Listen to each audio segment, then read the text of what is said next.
말씀은 디도서 1장 10절부터 16절까지 말씀입니다. 디도서 1장 10절부터 16절까지 말씀입니다. 신약성경 348쪽입니다. 자, 읽도록 하겠습니다. 불순종하고 헛된 말을 하며 속이는 자가 많은 중 할례파 가운데 특히 그러하니 그들의 입을 막을 것이라. 이런 자들이 더러운 이득을 취하려고 마땅하지 아니한 것을 가르쳐 가정들을 온통 무너뜨리는도다. 그레데인 중에 어떤 선지자가 말하되 그레데인들은 항상 거짓말쟁이며 악한 짐승이며 배만 위하는 게으름뱅이라 하니 이 증언이 참되도다. 그러므로 내가 그들을 엄히 꾸짖으리라. 이는 그들로 하여금 믿음을 온전하게 하고 유대인의 허탄한 이야기와 진리를 배반하는 사람들의 명령을 따르지 않게 하려 함이라. 깨끗한 자들에게는 모든 것이 깨끗하나 더럽고 믿지 아니하는 자들에게는 아무것도 깨끗한 것이 없고 오직 그들의 마음과 양심이 더러운지라. 그들이 하나님을 시인하나 행위로는 부인하니 가증한 자요 복종하지 아니하는 자요 모든 선한 일을 버리는 자니라. 아멘. 한번 앞뒤 좌우에 있는 사람들과 이렇게 인사했으면 좋겠습니다. 오늘 입춘인데 이제 곧 봄이 올 것입니다. 조금만 견디시기 바랍니다. 이렇게 인사했으면 좋겠습니다.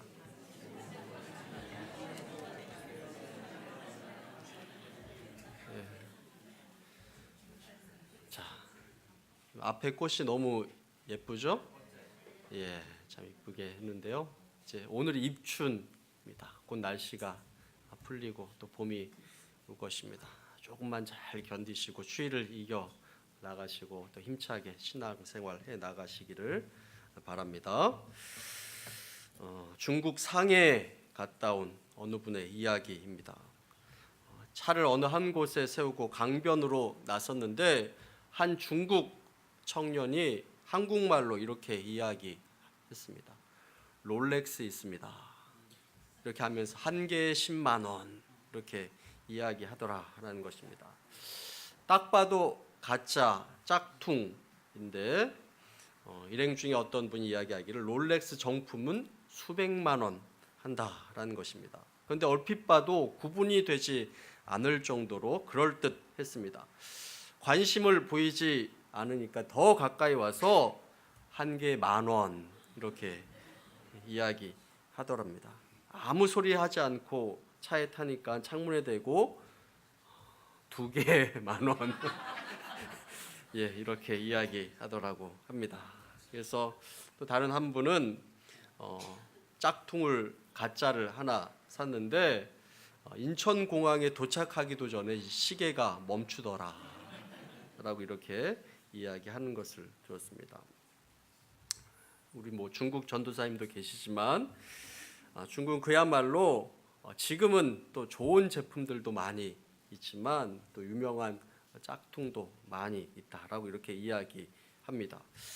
비즈니스 위크지에 의하면 중국에서 만들어지는 그 가짜 상품이 전 세계에서 팔리는 가짜 상품 중에 60% 이상 이렇게 차지한다라고 이렇게 이야기하고 세계적인 제약 회사인 화이자의 CEO인 헨리 맥키널이라는 사람은 이런 말을 한 적이 있습니다. 우리 회사 본사보다 중국 내 우리 약품을 만드는 위조 공장이 규모가 훨씬 크다. 이렇게 이야기한 적이 있습니다. 이처럼 가짜 짝퉁은 진짜 정품에 심각한 타격 문제를 일으킵니다. 우선 싼 값으로 정품을 생산하는 기업의 매출에 큰 타격을 입히고 낮은 품질로 제품의 이미지를 떨어뜨릴 뿐만이 아니라 제품에 대한 신뢰를 훼손시킵니다. 경제계에 이렇게 짝퉁의 문제가 있다면 종교계에도 이단 사이비의 문제가 있습니다. 짝퉁의 문제입니다. 기존 종교에 이단 사이비가 나타나서 심각한 문제를 일으킵니다. 특히 우리 기독교 안팎에도 이단 사이비가 나타나서 개인의 심령에 그리고 개교회에 더 나아가 기독교 전체에 큰 혼란을 일으키게 되는 것을 우리는 보게 됩니다. 오늘은 총회에서 정한 이단 경계 주일인데 오늘 말씀을 나누면서 이단 사이비에 대한 우리의 경각심을 다시 한번 일깨우는 그런 시간이 되기를 원합니다. 이단 사이비가 무엇이겠습니까? 개념적으로 이단과 사이비는 비슷하지만 조금 다릅니다. 첫 번째, 이단이란 무엇이겠습니까? 이단이란 한자어 표어로 보면, 표기를 보면 달을 이에 끝단자 이렇게 씁니다. 글자 그대로 한다면 다른 건 다 같아 보이는데 끝이 다르다 하는 것입니다. 여러분, 끝이 다르면 큰일 납니다. 같은 기독교처럼 보이는데 무엇인가 결정적으로 중요한 어떤 부분에서 차이가 나는 종파, 교회, 개인을 말하는 것입니다.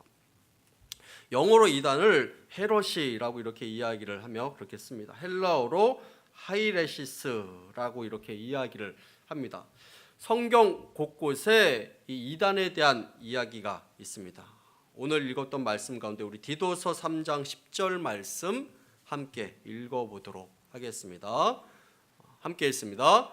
불순종하고 헛되이 말하고 속이는 자 많은 중 할례파 가운데 속히 그러하니 라고 이렇게 이야기를 하고 있습니다. 속이는 자가 있다, 이단이 있다 라고 이렇게 이야기를 합니다. 이단은 자력으로 변형시키다, 분리하며 조장하다, 불화와 논쟁을 일으키다 라는 그런 의미를 가지고 있습니다.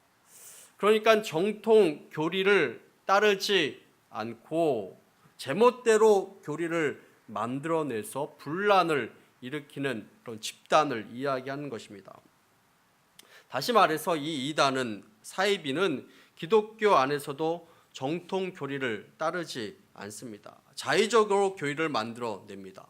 공동체 안에 혼란을 일으키고 파당을 지어서 공동체를 분열시킵니다. 대표적인 기독교 이단의 예를 들어보면 이렇습니다. 우선 국내에서 생겨난 이단을 이야기하면 대표적으로 구원파를 이야기할 수 있습니다. 여기에는 예전에 오대양 사건과 세모 문제로 시끄러웠던 권신찬이라는 사람의 계열, 그리고 요즘에도 활동이 아주 활발한 박옥수라는 사람의 계열이 있고, 그리고 이요한 계열이 있다라고 이렇게 이야기합니다. 또 그 외에 기독교 복음 선교회의 JMS 정명석 이단이 있고, 만민중앙교회 이재록, 또 베레아 아카데미의 김기동, 또 한국 예루살렘 교회 이초석 등이 한국 교회의 대표적인 이단이다라고 이렇게 이야기합니다. 한국 교회를 크게 어지럽혔습니다. 그리고 요즘 가장 말썽이 많은 이단 집단, 여러분들 다 알고 계시죠? 예, 신천지입니다. 신천지의 교주는 이만희입니다. 금년에 87세입니다. 신천지는 기존 신도들을 교묘하게 미혹하는 전략을 사용하고 있습니다. 이들은 정통 교회를 다니는 성도들이 잘 생각하지 못하는 것들을 질문거리로 던져서 궁금증을 유발합니다. 이렇게 호기심을 유발하고 성경 공부를 같이 하도록 유도합니다. 이런 질문들을 개발해서 접근을 하는데, 예를 들면 이런 질문을 합니다. 2000년 전 예수님의 외모가 어떠했을 것이라고 생각하십니까? 여러분들은 어떻게 생각하십니까? 2000년 전 예수님의 외모가 어떠했을 것이라고 여러분들은 생각하십니까? 이 질문을 왜 만들어냈냐면, 예수님의 외모가 변변치 못하다라고 이렇게 말함으로써 자신들이 재림 예수라고 주장하는 이만희 교주를 그들이 봤을 때 실망하지 않도록 하게 만들려는 의도가 그 가운데 있는 것입니다. 또 이런 질문합니다. 예수님께서 돌아가시고 부활하시기 전 사흘 동안 어디에서 뭐 하셨는지 아십니까? 이런 질문을 던지는 것입니다. 신천지에 빠진 사람들의 대부분 90% 이상은 기존 교회를 다녔던 성도들이라. 그리고 그 가운데 70% 이상은 20, 30대 젊은 사람이다 라는 그런 통계가 있으므로 우리는 특별히 경계를 해야 되는 것입니다. 다음으로 외국에서 수입된 이단입니다. 대표적으로 몰몬교가 있고 마릴성도 예수 그리스도 교회라고 이렇게 이야기합니다. 또 여호와의 증인이 있습니다. 우리 교회 저 밑에도 여호와의 증인이 있죠. 또 안식교라고 하는 제7일 안식일 예수 재림교회, 이렇게 외국에서 들어온 이단이다라고 이렇게 이야기를 합니다.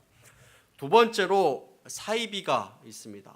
사입이란 무엇이겠습니까? 사입이란 한자어로 이야기하면 같을 사에 말 이을 이 안일 비 이렇게 이야기하고 그렇게 씁니다. 글자 그대로 한다면 겉으로는 비슷하고 말하는 것도 비슷하지만 본질은 완전히 다른 것을 이야기합니다. 즉 가짜를 이야기합니다. 이 말을 기독교에 적용해 보면 사이비 기독교란 기독교와 비슷해 보이지만 기독교가 아닌 집단, 종교 집단, 기독교를 빙자한 유사 종교 집단을 이야기하는 것입니다. 이런 사이비 기독교 집단들도 예외 없이 기독교에서 나간 무리들이 세웠습니다. 그리고 기독교인들을 미혹해서 끌고 나갑니다. 전반적인 기독교 교리 자체가 비슷하지만 결정적인 문제에서 기독교 교리를 부정하거나 비판합니다. 그리고 그 부정과 비판 이후에 자신들의 교리를 정당화시킵니다. 대표적인 사이비 집단을 들어보면 이렇습니다. 통일교 문선명 집단, 천부교 박태선 집단, 영생교 조희성 집단, 그 외에 셀 수 없이 많은 군속 기독교 사이비 집단들이 참 많이 있는 것을 보게 됩니다.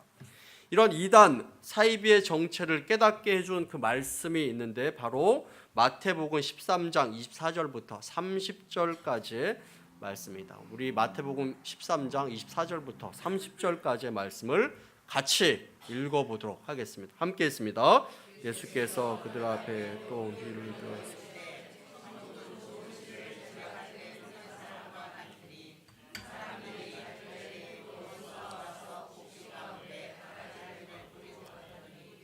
상인하고 결실할 때 가라지도 보이거늘 집 주인이 종들이 와서 말하되 주여 밭에 좋은 씨를 뿌리지 아니하였나이까? 그런데 가라지가 어디서 생겼나이까?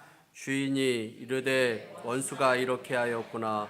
종들이 말하되 그러면 우리가 가서 이것을 뽑기를 원하시나이까? 주인이 이르되 가만히 두라. 가라지를 뽑다가 곡식까지 뽑을까 염려하노라.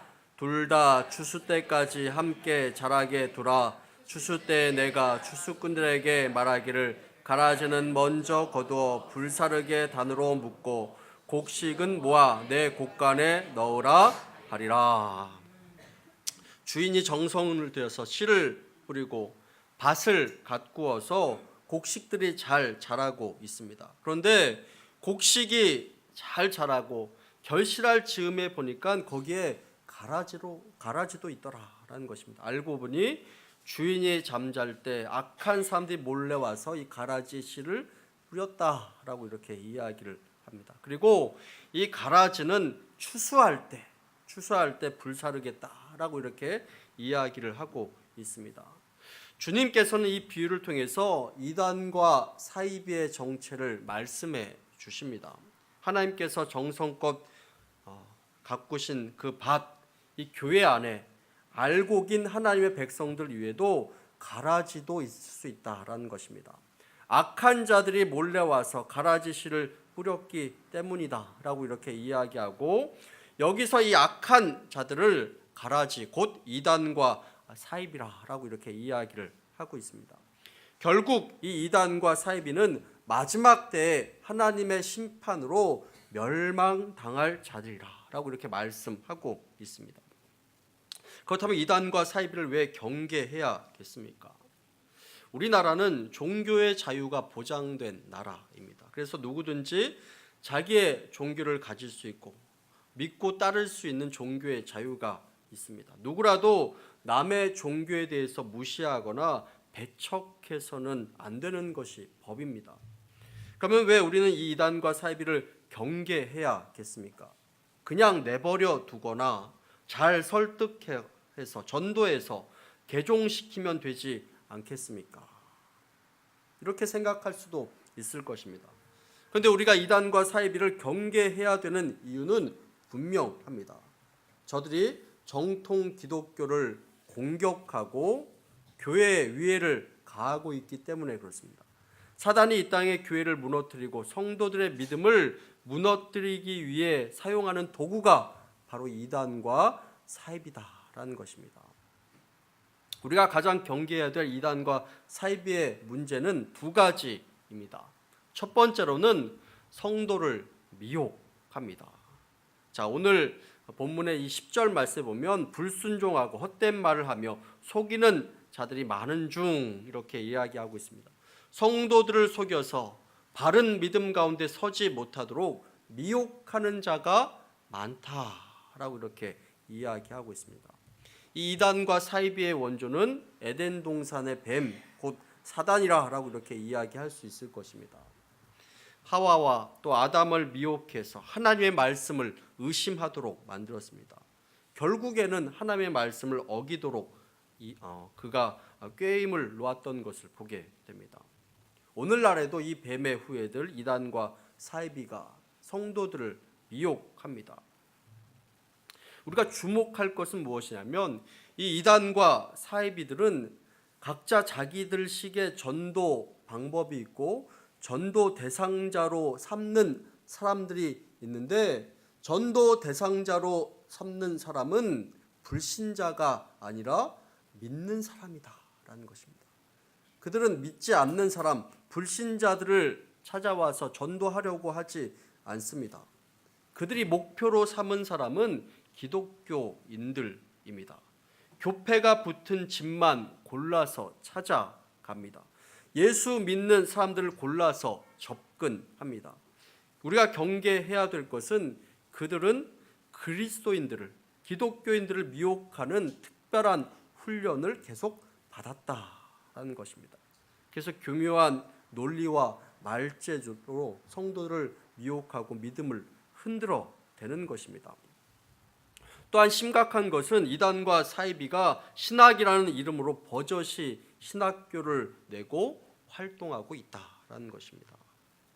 독일의 신학자 가운데 불투만이라는 사람은 이렇게 이야기했습니다. 오늘날과 같이 전기와 불을 이용하는 과학 시대에 마귀 사탄이 존재한다고 믿는 것이 옳은가 하는 것을 우리는 생각해 봐야 한다라고 이렇게 주장했습니다. 그래서 성경 안에서 합리적이고 과학적으로 설명 가능한 것들만 취해서 우리가 믿어야 되고 신화적인 것들, 믿지 못할 만한 것들은 버리자라고 이렇게 이야기한 것입니다. 소위 비신화화라는 그런 운동을 통해서 성경이 성경되지 못하도록 만드는 그 운동을 한 것입니다. 이런 것을 뭐라고 이야기하냐면 자유주의 신학이다라고 이렇게 이야기합니다. 이에 많은 신학자들이 동조하고 또 수많은 기독교인들과 수많은 신학생들이 이것에 대해서 혼란을 느낍니다. 심각한 혼란을 느낍니다. 이런 자유주의 신학 사상, 인본주의 신학 사조 역시 위장된 이단이요 사이비로서 우리가 경계해야 될 대상이라는 것입니다. 두 번째로 이단과 사이비의 문제점은 무엇입니까? 분열을 조장합니다. 분열을 일으킵니다. 우리 디모데전서 6장 3절부터 4절까지 말씀을 함께 읽어보도록 하겠습니다. 함께 읽습니다. 누구든지 다른 교훈을 하며 바른 말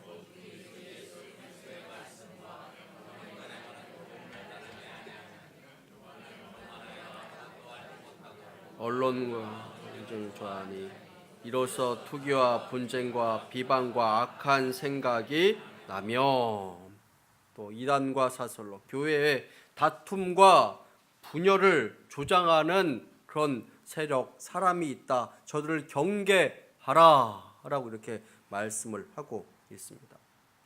이단과 사이비들은 기성교회를 욕합니다. 기성교회는 구원이 없다라고 이렇게 주장합니다. 기성교회 목사들을 문제가 많다라고 이렇게 이야기하고 그 교회에서 나오라라고 이렇게 이야기합니다. 근데 혼자 나오지 말고 다른 사람들을 꼭 데리고 나오라, 떠나라라고 이렇게 이야기합니다. 실제로 이단 사이비의 공격을 받은 교회들은 심각하게 분열됩니다. 서로 싸우고 다툼이 일어납니다. 교회가 분열되는 것입니다.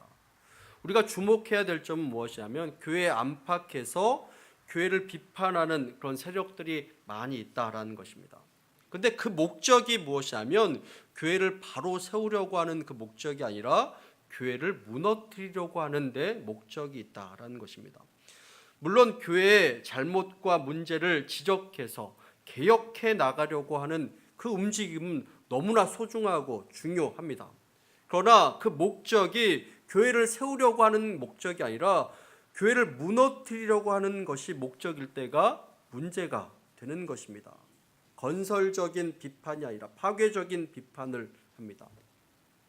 다 함께 회개하고 창조적인 대안을 찾으려고 하는 것이 아니라 마치 유대인들이 죄인에게 돌을 던지듯이 정죄하고 비판합니다. 같은 이 시대의 기독교인으로서 책임감과 연대의식을 갖고 같이 옷을 찢는 자세로 회개하는 그런 마음을 갖는 것이 아니라 오로지 타인을 비판하고 깎아내리는 것입니다. 그런 마음과 자세는 옳지 않은 것입니다. 게다가 온라인을 통한 기독교 비판이 참 많은 것을 보게 됩니다. 각종 게시판과 댓글에 어떻게 보면 기독교에 대해서 잘 알지 못하면서 비판하는 그 내용들도 참 많이 있는 것을 보게 됩니다. 그 가운데는 좋은 비판들도 있습니다. 그런데 잘 알지 못하고 하는 무조건적인 비판들도 있는 것을 보게 됩니다. 이런 부분들은 우리가 경계하고 조심해야 함을 이야기하고 있습니다. 그렇다면 우리가 이 시대를 살아가면서 이 이단과 사이비에 어떻게 대처해야겠습니까? 첫 번째로는 주의해야 함을 말씀하고 있습니다. 주의해라, 경계하라 라고 이렇게 이야기를 하고 있습니다. 우리 다 함께 마태복음 24장 4절부터 5절까지 말씀을 함께 읽어보도록 하겠습니다. 함께 있습니다.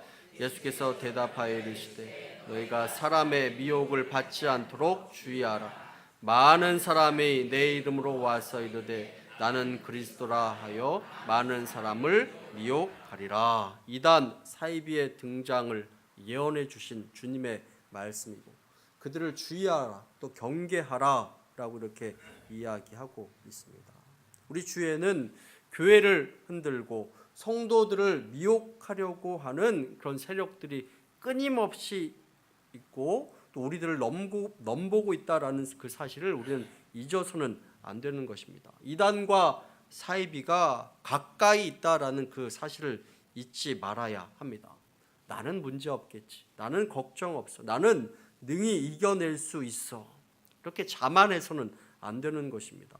우리 교회를 지켜나가기 위해서 나와 우리 가정의 신앙을 지키기 위해서 우리는 늘 주의하고 경계하고 조심해야 하는 것입니다. 우리 요한일서 4장 1절 말씀 함께 읽어보도록 하겠습니다. 함께 했습니다. 사랑하는 자들아 영을 다 믿지 말고 오직 영들이 하나님께 속하였나 분별하라. 많은 거짓 선지자가 세상에 나왔습니다.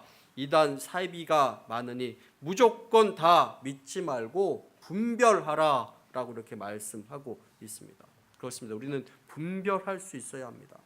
성경을 이야기한다고 해서 신앙적인 내용을 담고 있다고 해서 무조건 옳겠지라고 이렇게 생각해서는 안 된다라는 것을 말씀하고 있습니다. 옳은 것인지 옳은 영인지 옳은 신앙인지 옳은 교리인지 올바른 해석인지 올바른 주장인지 그것을 분별할 수 있어야 함을 말씀하고 있습니다. 또 우리가 무엇을 해야 하겠습니까? 두 번째로 말씀 가운데 바로 서야 함을 이야기하고 있습니다. 우리가 이런 이단에서 이길 수 있는 그런 방법 다른 것에 있지 않습니다. 말씀으로 돌아가야 합니다. 말씀을 가까이 해야 합니다. 복음의 본질 곧 성경 말씀이 약화되면, 우리 안에 그것이 약화되면 복음의 능력이 약화되고 사라지게 되고 세속주의, 인본주의 이런 흐름에 우리가 휘말릴 수밖에 없다라는 것입니다. 그래서 복음의 본질, 말씀으로 돌아가는 것이 너무나 중요한 것입니다. 우리 주변에 이단과 사이비에 넘어가는 사람들이 많은 이유가 무엇입니까? 하나님 말씀 안에 굳게 서지 못하기 때문에 그렇습니다. 이 복음의 본질을 굳게 붙잡고 있지 못하기 때문에 그렇습니다. 마태복음 4장에 보면 예수님께서 마귀에게 시험을 받으신 그 장면을 볼 수 있습니다. 이 마귀가 온갖 감언이설로 주님을 미혹합니다. 그래서 주님께서 긴 대답을 하지 않습니다. 긴 말씀을 하지 않습니다. 고민하거나 주저함이 없습니다. 아주 단호하게 간단하게 말씀만을 인용하여서 이야기하며 이 마귀를 이겨나가고 있는 것을 보게 됩니다. 성경 말씀을 이야기하는 것입니다. 마귀가 어쩔 줄 모르고 떠나가는 것을 보게 됩니다. 우리가 성경 말씀 안에 굳게 서 있는 것 너무나 중요합니다. 이단 사이비가 다가오지 못하도록 말씀 안에 굳게 서 나가야 하는 것입니다. 우리가 늘 명심해야 합니다. 말씀으로 돌아가야 합니다. 말씀으로 굳게 서야 합니다. 늘 말씀을 가까이 해야 합니다. 말씀을 가까이 하고 계속 읽으시고 계속 말씀과 동행할 수 있는 저와 여러분들 다 되시기를 간절히 축원합니다. 세 번째로는 멀리하라 라고 이렇게 이야기하고 있습니다. 우리 디도서 3장 10절 말씀 우리 함께 읽어보도록 하겠습니다. 함께 했습니다. 이단에 속한 사람을 한두 번 훈계한 후 멀리하라. 우리는 어떻게 보면 좀 순수하게 또 순진하게 생각할 수 있습니다. 저들이 잘못 생각하고 있으니까 잘 타이르면 사랑으로 돌봐주면 또 가까이 하면 그들이 변화될 수 있지 않을까요? 그러나 그 이단의 사이비에 꽉 잡혀 있어서 그것이 쉽지 않은 것을 보게 됩니다. 우리의 말로 우리의 노력으로 돌이킬 수 없는 경우가 많이 있습니다. 하나님의 강권적인 능력, 역사가 아니고서는 그 전에 힘이 드는 것을 보게 됩니다. 그들을 타 이르려다가 그들을 다시 돌이키려고 하다가 내가 그 속에 빠지는 경우도 생기는 것을 보게 됩니다. 우리의 믿음이 흔들릴 수 있습니다. 개인과 교회에 큰 피해가 생길 수도 있습니다. 그래서 멀리하라 라고 이렇게 이야기하고 있습니다. 이단 사이비가 다가올 때, 가까이 올 때 이단 사이비라 판단되면 토론하거나 논쟁하지 마시기 바랍니다. 먼저 타이르시고 물론 그들이 선선히 듣지 않을 것입니다. 그리고 그냥 멀리 하시기를 바랍니다. 그리고 그 불쌍한 영혼을 위해서 기도하시기를 바랍니다. 이것이 말씀에서 우리에게 가르쳐주고 있는 내용입니다. 여러분, 오늘은 총회에서 정한 이단 경계 주일입니다. 오늘 이 말씀을 계기로 이단에 대해서 또 사이비에 대해서 다시 한번 경각심을 갖는 그런 계기가 되기를 원합니다. 이 이단 사이비가 많은 이유, 가짜가 많은 이유는 우리가 믿는 이 믿음이 진짜이기 때문에 그렇습니다. 우리가 믿는 이 신앙, 이 믿음을 소중하게 여기시기를 바랍니다. 이단 사이비 주의하시기를 바랍니다. 말씀에 굳게 서시기를 바랍니다. 이단 사이비 멀리 하시기를 바랍니다.